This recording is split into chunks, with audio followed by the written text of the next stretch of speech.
Hi అండి. నమస్తే. Welcome to Likhith Creations. FLN 75 days action ప్లాన్‌లో భాగంగా డే 10కి సంబంధించిన యాక్టివిటీస్ థర్డ్ క్లాస్ నుంచి ఫిఫ్త్ క్లాస్ వరకు ఏ విధంగా చేయాలో ఈరోజు వీడియోలో చూద్దాం. ముందుగా తెలుగు సబ్జెక్టుకు సంబంధించి మొదటి 5 నిమిషాలు సంభాషణ. ఇందులో స్ట్రీమ్ వాళ్ళకి దసరా, మౌంటైన్ వాళ్ళకి వ్యవసాయంపై కథ తయారీ, అదేవిధంగా స్కై గ్రూప్ వాళ్ళకి స్వీయ రచన, ఈ విధంగా 3 అంశాలు ఇవ్వటం జరిగింది. వీటిపై వారితో సంభాషణ అనేది ఈ మొదటి 5 నిమిషాలు జరిపించాలి. నెక్స్ట్ సెకండ్ యాక్టివిటీ కథ కృత్యాలు. ఈరోజు కథ తెలివితేటలు. కథ ఈరోజు రెండవ రోజు కాబట్టి స్ట్రీమ్ గ్రూప్ వాళ్ళచే కథలో మనం ఏదైనా అక్షరాలను అంటే కా గుణింతానికి సంబంధించిన అక్షరాలు కానీ ఇలా ఏదో ఒక అక్షరాన్ని ఆ కథలో గుర్తించే యాక్టివిటీని చేయించాలి. స్ట్రీమ్ వాళ్ళకి మౌంటైన్ వాళ్ళకి మనం ఏదైనా ఒక పదాన్ని చూడకుండా రాయించటము లేదా ఆ పదాన్ని ఆ కథలో గుర్తింపు చేయటం లాంటి యాక్టివిటీని చేయవచ్చు. స్కై గ్రూప్ వాళ్ళకి మనం ఆ కథలో నుంచి ఒక పదాన్ని ఇచ్చి దానిపై సొంత వాక్యాన్ని రాసే విధంగా వాళ్ళని ప్రోత్సహించవచ్చు. ఈ విధంగా మనం ఈ కథకు సంబంధించిన కృత్యాలు చేయాలి. నెక్స్ట్ యాక్టివిటీ వచ్చేసి చార్ట్ రీడింగ్. ఇందులో భాగంగా స్ట్రీమ్ వాళ్ళకి వర్ణమాల చార్టుని 2 పద్ధతుల్లో చదివించాలి. అది జిగ్జాగ్ పద్ధతిలో ఒకటి, అలాగే ఎక్స్ పద్ధతిలో ఒకటి, అంటే ఎక్స్ అండ్ జెడ్ షేపుల్లో మనం ఆ లెటర్స్ని చదివించాలి. నెక్స్ట్ వచ్చేసి గుణింతాల చార్టును. ఇది మౌంటైన్ గ్రూప్ వాళ్ళకి ఈ విధంగా cross method and zigzag method, ఈ 2 మెథడ్స్లో వాళ్ళని చదివించాలి. అలాగే మూడో గ్రూప్ వాళ్ళైన స్కై గ్రూప్ వాళ్ళకి చిత్రాల క్యాలెండర్ని చూపిస్తూ ఆ క్యాలెండర్కి సంబంధించిన ప్రశ్నలను వారిని అడగాలి. నెక్స్ట్ యాక్టివిటీ ఆటలు. ఇందులో స్ట్రీమ్ వాళ్ళకి అక్షరాన్ని పట్టుకోండి చూద్దాం. ఈ ఆటను ఏ విధంగా చేయాలో ఒకసారి చూద్దాం.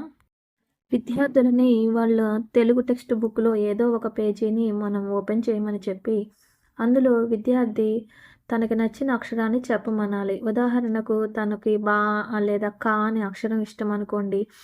ఇప్పుడు ఆ పేజీలో కా గుణింతానికి సంబంధించిన ఆ అక్షరాలన్నిటినీ కూడా మనం రౌండప్ చేయించాలి. ఎక్కడ ఉన్నాయో గుర్తించి దాన్ని ఇలా రౌండ్ చేసే విధంగా చేయాలి. ఇదే అక్షరాన్ని పట్టుకోండి చూద్దామనే ఆట అనమాట. ఈ ఆటలో ఎవరు విన్నర్ అని ఎలా చెప్తాము అంటే ఎవరైతే ఇచ్చిన టైంలో ఎక్కువగా రౌండప్ చేస్తారంటే ఎక్కువ అక్షరాలను గుర్తిస్తారో వాళ్ళు విన్నర్.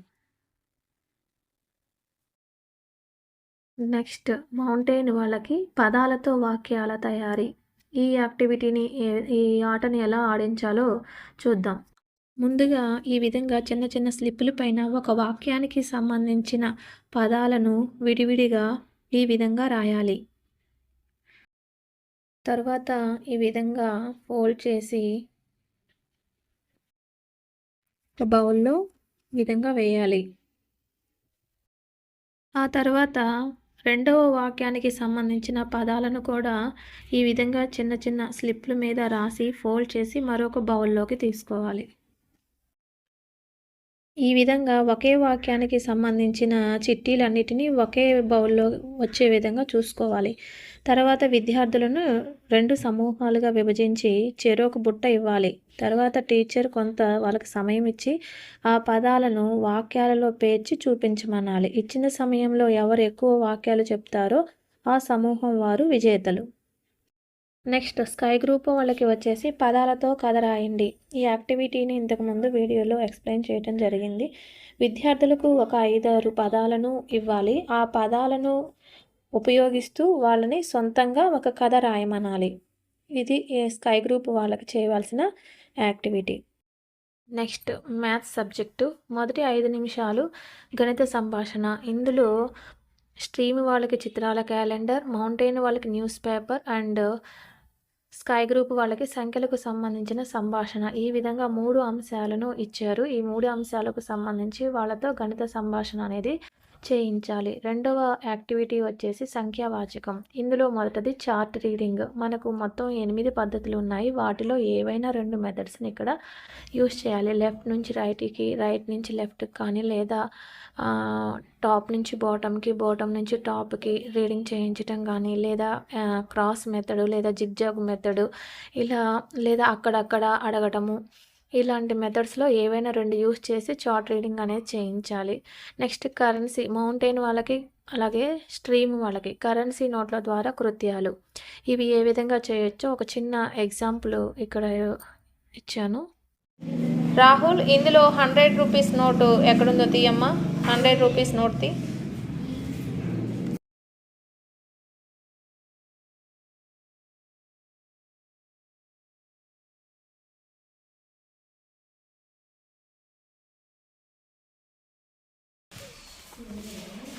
ఎంతది? 100. ఇది ఎంత చెప్పమ్మా? 1000. మరి 2000ది ఇందులోంచి.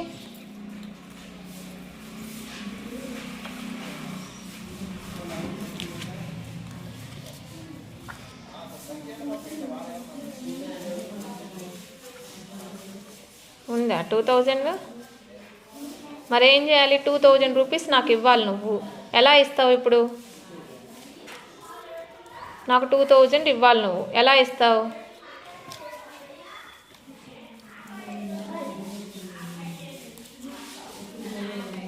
Very good. 1000, 2000. Very good.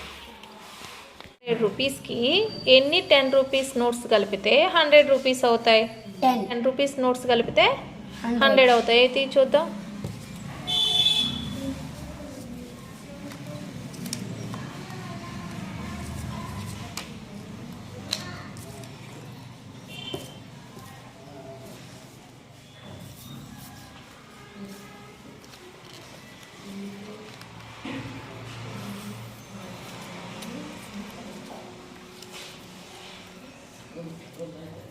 Okay, very good.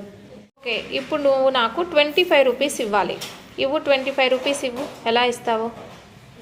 ఇక్కడున్న కరెన్సీ నుంచి 25 రూపీస్ నాకు ఇవ్వాలి. ఎలా ఇస్తావు?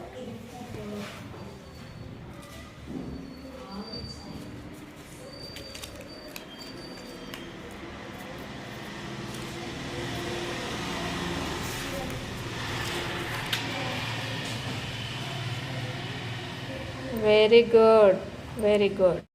ఈ విధంగా మనం కరెన్సీ ద్వారా రకరకాల కృత్యాలు అనేవి ఈ సంఖ్యావాచకానికి సంబంధించి చేయవచ్చు. నెక్స్ట్ యాక్టివిటీ వచ్చేసి విస్తరణ రూపం, ఎక్స్పాండెడ్ ఫామ్. ఇక్కడ మనం నెక్స్ట్ యాక్టివిటీ వచ్చేసి విస్తరణ రూపం. ఇందులో స్ట్రీమ్ గ్రూప్ వాళ్ళకి ప్లేస్ వాల్యూస్ చార్ట్ని చూపిస్తూ ఎక్స్ప్లెయిన్ చేయాలి. అదేవిధంగా మౌంటైన్ అండ్ స్కై గ్రూప్ వాళ్ళకేమో ఈ ఎక్స్పాండెడ్ ఫామ్ చార్ట్ అనేవి FLNలో ఇచ్చారు. దాన్ని చూపిస్తూ వాళ్ళకి ఎక్స్పాండెడ్ ఫామ్ అనేది ఈజీగా ఎక్స్ప్లెయిన్ చేయవచ్చు. నెక్స్ట్ వచ్చేసి చతుర్విధ ప్రక్రియలు. ఇందులో భాగంగా స్ట్రీమ్ వాళ్ళకి స్థాన విలువల చార్ట్ ద్వారా ఈ చతుర్విధ ప్రక్రియలని పరిచయం చేయాలి. అదేవిధంగా మౌంటైన్ అండ్ స్కై గ్రూప్ వాళ్ళకు వచ్చేసి ఈ కరెన్సీ నోట్ల ద్వారా ఎడిషన్ అండ్ సబ్ట్రాక్షన్ యాక్టివిటీస్ని మనం చేయించాలి. నెక్స్ట్ యాక్టివిటీ ఆటలు. ఇందులో ఫస్ట్ స్ట్రీమ్ వాళ్ళకు వచ్చేసి చప్పట్లు, చిటికెలు. ఈ ఆటను ఏ విధంగా ఆడించాలో ఒకసారి చూద్దాం. పిల్లలు, ఇప్పుడు నేను చెప్పే విషయాన్ని జాగ్రత్తగా వినండి. నేను ఒక్కసారి ఇలా క్లాప్స్ కొడితే అది 10 అని అర్థం. 2 సార్లు కొడితే 20 అని అర్థం. అలాగే చిటిక వేస్తే 1 అని అర్థం. 2 సార్లు చిటిక వేస్తే 2 అని అర్థం. అంటే ఇప్పుడు నేను ఎన్నిసార్లు చప్పట్లు కొడుతున్నాను, ఎన్నిసార్లు చిటికలు వేస్తున్నాను జాగ్రత్తగా విని ఆ నంబర్ని మీరు కరెక్ట్గా చెప్పాలి. ఓకేనా? Okay, ready? 1, 2, 33.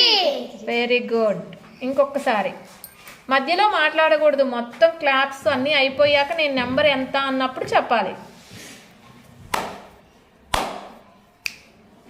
20, 32. Very good. మళ్ళీ స్టార్ట్ చేద్దాం.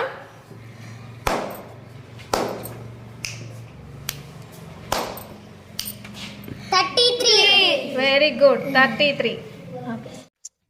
అలాగే మౌంటైన్ గ్రూప్ వాళ్ళకు వచ్చేసి పాచికల ఆట. ఇది ఏ విధంగా ఆడాలో ఒకసారి చూద్దాం. ఈ విధంగా 2 డైస్ తీసుకోవాలి.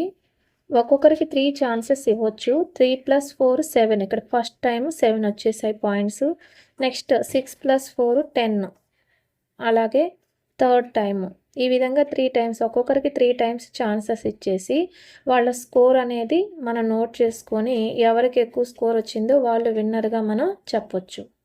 నెక్స్ట్ స్కై గ్రూప్ వాళ్ళకు వచ్చేసి బిజినెస్ గేమ్. ఈ యాక్టివిటీతో మనకి మ్యాథ్స్ సబ్జెక్ట్ అనేది కంప్లీట్ అవుతుంది. నెక్స్ట్ సబ్జెక్ట్ ఇంగ్లీష్లో మొదటి 5 మినిట్స్ యాక్టివిటీ వచ్చేసి టాక్ ఆన్ పార్క్. ఇక్కడ స్ట్రీమ్ గ్రూప్ వాళ్ళకు వచ్చేసి పార్క్కి సంబంధించిన వర్డ్స్ని లేదా ఆబ్జెక్ట్స్ని ఐడెంటిఫై చేయించటం, వాళ్ళతో చెప్పించటం చేయాలి. నెక్స్ట్ వచ్చేసి మౌంటైన్ వాళ్ళకి ఆ వర్డ్స్కి సంబంధించి కొంత వివరణ ఇప్పించటం, డిస్క్రైబ్ చేయించాలి. నెక్స్ట్ మౌంటైన్ వాళ్ళకి ఆ వర్డ్స్పై ఒక 3 సెంటెన్సెస్ అనేవి చెప్పించటం చేయాలి. ఫర్ ఎగ్జాంపుల్ స్ట్రీమ్ వాళ్ళకి పార్క్ రిలేటెడ్ వర్డ్స్ అంటే బెంచ్, ప్లే గ్రౌండ్, టేబుల్, అలాగే బిన్, పాత్, వాకింగ్ పాత్, అలాగే ఫౌంటైన్. కొన్ని పార్క్స్లో ఫౌంటైన్స్ కూడా ఉంటాయి కాబట్టి ఇలా స్వింగ్స్, స్లైడ్స్ ఇవన్నీ కూడా మనం స్ట్రీమ్ వాళ్ళతో చెప్పించే విధంగా మనం మోటివేట్ చేయాలి. నెక్స్ట్ మౌంటైన్ వాళ్ళకు వచ్చేసి డిస్క్రైబ్ చేయించటం. ఫర్ ఎగ్జాంపుల్ ఇక్కడ play ground, children play ground, brown table, dustbin, walking path ఈ విధంగా మౌంటైన్ గ్రూప్ వాళ్ళకి చేయించాలి. నెక్స్ట్ స్కై గ్రూప్ వాళ్ళు వచ్చేసి దానికి సంబంధించిన సెంటెన్స్ అనేవి చెప్పించాలి. They are sitting on the bench, we are playing on the ground, there is a table ఈ విధంగా చేయించాలి. నెక్స్ట్ యాక్టివిటీ వచ్చేసి షార్ట్ ఈ. ఇందులో మౌంటైన్ వాళ్ళకి read sound A to Z, ఇక్కడ phonetic sounds A to Z లెటర్స్కి వీళ్ళతో చదివించాలి. అదేవిధంగా మౌంటైన్ గ్రూప్ వాళ్ళకి ఐడెంటిఫై వర్డ్స్, అంటే ఇక్కడ వర్డ్స్లో ఈ లెటర్ ఎక్కడ ఉందో ఐడెంటిఫై చేయించాలి. కొన్ని వర్డ్స్ రాయడం కానీ లేదా టెక్స్ట్ బుక్లో ఉన్న వర్డ్స్లో ఈ లెటర్ ఎక్కడ ఉన్నది అనేది ఐడెంటిఫై చేయించడం అనేది చేయాలి. అలాగే మా స్కై గ్రూప్ వాళ్ళకు వచ్చేసి రైట్ 10 ఈ వర్డ్స్, అంటే ఈతో స్టార్ట్ అయ్యే వర్డ్స్ ఎగ్, ఈగల్, ఎగ్జిట్ ఈ విధంగా ఒక 10 వర్డ్స్ అనేవి వాళ్ళతో రాయించాలి. నెక్స్ట్ యాక్టివిటీ వచ్చేసి వర్డ్ హాప్ స్కాచ్. అంటే ఇక్కడ హాప్ మీనింగ్ ఏంటంటే move by jumping on 1 foot. అంటే చిల్డ్రన్స్తో 1 footతో జంప్ చేసుకుంటూ ఈ యాక్టివిటీ అనేది చేయించాలి. ఈ యాక్టివిటీ కోసం మన ఫ్లోర్ మీద ఈ విధంగా వర్డ్స్ అనేవి రాయాలి. ఇవే వర్డ్స్ కాకపోయినా ఏ వర్డ్స్ అయినా సరే రాసి మనం ఏ వర్డ్ చెప్తే ఆ వర్డ్ మీదకి వాళ్ళతో ఈ 1 footతో జంప్ చేసే విధంగా చూసుకోవాలి. హాప్ ఆన్ కరెక్ట్ వర్డ్ అనమాట. మనం చెప్పిన వర్డ్ మీదకి వాళ్ళు జంప్ చేయాలి. అలాగే మౌంటైన్ వాళ్ళకి ఏం చేయాలి, వాళ్ళు జంప్ చేసుకుంటూ ఆ వర్డ్స్ చదువుకుంటూ వెళ్ళాలి. హాప్ ప్లస్ రీడ్ అనమాట. అలాగే స్కై గ్రూప్ వాళ్ళకు వచ్చేసి వాళ్ళు ఈ వర్డ్ చదవటంతో పాటుగా దానిపైన ఒక సెంటెన్స్ కూడా చెప్పాలి. ఈ విధంగా ఈ యాక్టివిటీని అనేది విద్యార్థులతో చేయించాలి. నెక్స్ట్ యాక్టివిటీ వచ్చేసి వర్డ్ రీడింగ్. ఇందులో స్ట్రీమ్ వాళ్ళకు వచ్చేసి ఇక్కడ 3 వర్డ్స్ ఇచ్చారు. Pen, 10, men. అండ్ మౌంటైన్ వాళ్ళకి 2 వర్డ్స్ ఇచ్చారు. Bench and smell 5 letter words ఇచ్చారు. అండ్ నెక్స్ట్ స్కై గ్రూప్ వాళ్ళకి 2 వర్డ్స్ ఇచ్చారు. Stretch and splendid. Next activity sentences. ఇందులో స్ట్రీమ్ వాళ్ళకు వచ్చేసి రీడ్ సింపుల్ సెంటెన్సెస్, అంటే మనం పైన ఇచ్చిన వర్డ్స్ మీద సింపుల్ సెంటెన్సెస్ రాసి వాళ్ళతో చదివించాలి. అదేవిధంగా రిపీట్ ఫ్రమ్ డే 1 అంటే డే 1 నుంచి ఉన్న సెంటెన్సెస్ను కూడా రిపీట్ చేయించాలి. నెక్స్ట్ మౌంటైన్ వాళ్ళకు వచ్చేసి రీడ్ 3-4 సెంటెన్సెస్. పైన బెంచ్ అండ్ స్మెల్ 2 వర్డ్స్ ఇచ్చారు కదా, వాటిపైన 3-4 సెంటెన్సెస్ రాయించి చదివించాలి. నెక్స్ట్ వచ్చేసి స్కై గ్రూప్ వాళ్ళకి బిల్డ్ 4-5 సెంటెన్సెస్. వీళ్ళతో 4 to 5 సెంటెన్సెస్ అనేవి ఈ స్ట్రెచ్ స్ప్లెండిడ్ వర్డ్స్ మీద చేయించాలి. ఫర్ ఎగ్జాంపుల్ ఇక్కడ ఒక ఫస్ట్ స్ట్రీమ్ వాళ్ళకి వచ్చేసి ఐ హ్యావ్ 10 rupees ఇలాంటి సింపుల్ సెంటెన్సెస్ అనేవి చేయొచ్చు. మౌంటైన్ వచ్చేసి they are sitting on the bench, I like jasmine smell, sit on the bench. ఈ విధంగా మనం సెంటెన్సెస్ అనేవి చేసి వాళ్ళతో చదివించవచ్చు. అలాగే స్కై గ్రూప్ వాళ్ళకి ఇక్కడ స్ట్రెచ్ అంటే తెలుగు మీనింగ్ వచ్చేసి సాగదీయడం. అలాగే స్ప్లెండిడ్ అంటే ఒక అద్భుతమైన అని, ఇంప్రెసివ్ అని అర్థం వస్తుంది. సో సెంటెన్సెస్ వచ్చేసి the rubber can stretch easily, don't stretch this matter, the beauty of the garden is splendid, congratulations on your splendid success. ఈ వీడియో మీకు నచ్చినట్లయితే లైక్ చేయండి, అలాగే నా ఛానల్ని సబ్స్క్రైబ్ చేసుకోండి. Thank you.